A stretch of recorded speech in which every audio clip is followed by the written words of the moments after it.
comme ça, clap.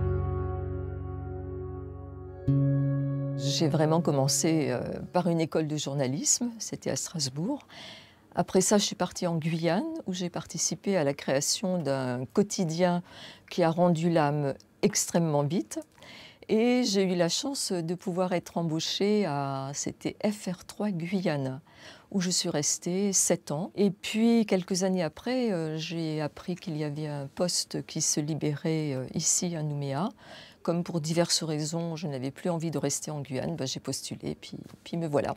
Alors c'est curieux parce que quand la question m'a été posée de témoigner de moments marquants, émouvants, gais ou tristes, je me suis aperçue avec les reculs qu'il n'y avait pas tant de choses que cela, que finalement le temps estompe les choses et on les voit autrement. Et donc même souvent on dit « Ah, t'as rencontré un tel président, un tel, qu'est-ce que ça t'a fait ?» Finalement, ça ne m'a pas fait grand-chose parce que quand tu les côtoies, en dehors d'un plateau, avant, après, tu te rends compte que c'est des gens comme tout le monde et finalement, c'est plutôt ça que je retiens. Il y a un magazine que j'ai fait en 2010 et c'est un magazine sur des enfants de Montravel ils étaient 10 qui ont été sélectionnés, disons, pour aller en Tasmanie à l'invitation de Bertrand Cadar et de maîtresse Françoise, de Françoise Watt, voilà, le French Mayor et maîtresse Françoise. Et c'était une aventure extraordinaire et ça m'a marqué parce que à travers la télévision, on a pu raconter, en l'occurrence, j'estime qu'on a raconté comment des rêves peuvent devenir une réalité. Et oui, c'est vraiment ça qui m'a marqué. Ce que la télé, en l'occurrence, a pu accompagner. Bon, en 2010, Montravel, c'était pas extraordinaire non plus. Ces enfants, il y avait 10 enfants, il y avait 7 filles, 3 garçons, vivaient quand même parfois des choses difficiles.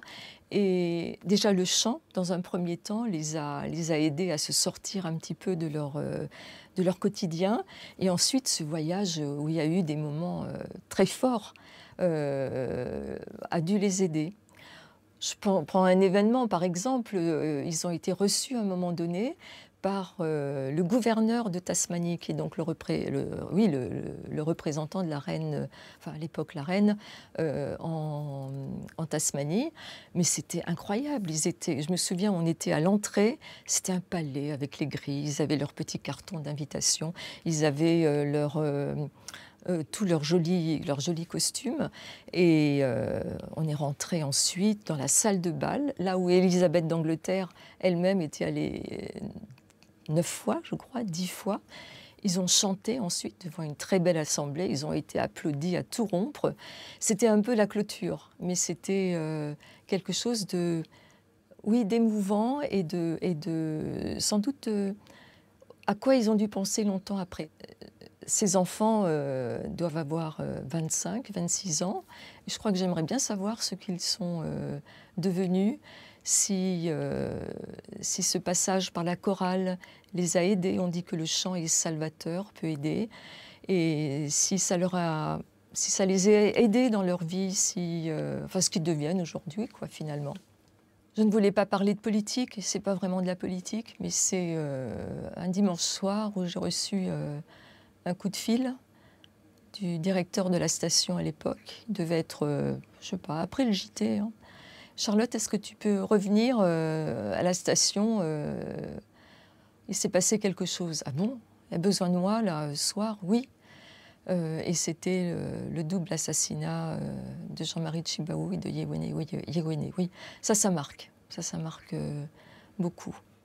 Ce que je souhaiterais, c'est que on se souvienne toujours que nous sommes une télévision de service public et de savoir conserver, disons, notre neutralité.